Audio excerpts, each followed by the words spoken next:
pense que la première étape, vraiment nécessaire, c'est de valider ou faire valider son concept. Pour se dire, est-ce que effectivement mon concept est reproductible ou est-ce que mon concept ne dépend que de moi? Et ça, je crois que c'est une question très personnelle, mais que le franchiseur, le futur franchiseur, doit se poser. Ensuite, une fois qu'il s'est posé cette question et qu'il a donné une réponse positive, il doit effectivement voir si sa collection de produits ou de services peut se décliner, s'il n'a pas de problème d'approvisionnement, etc., etc. Il doit effectivement vérifier ensuite que tous ces signes distinctifs soient protégés, sa marque, le nom de domaine.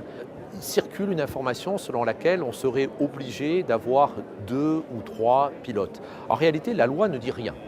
Donc à la limite, sur le plan strictement théorique, on pourrait même lancer un réseau de franchise sans avoir un magasin. Mais il est évident que ça ne marchera pas.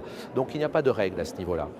Mais il est évident qu'on conseille tout de même d'avoir au moins, je dirais au moins, le magasin d'origine, l'unité d'origine et une succursale, parce qu'on a pu démontrer qu'on était capable d'avoir une unité qui fonctionne en dehors de son unité initiale. Donc je dirais qu'à partir du moment où on a une unité d'origine plus une unité en succursale, on peut commencer à s'intéresser à la franchise. Mais il n'y a pas de règle absolue. Puis il doit s'entourer de bons conseils, parce qu'on ne peut pas lancer un réseau de franchise seul. Je ne dis pas ça parce que je suis avocat. Il est évident qu'on doit s'entourer d'un conseil sur un plan généraliste, je dirais, en développement, et que l'on doit s'entourer également d'un avocat. C'est évident, parce que la franchise, c'est contractuel.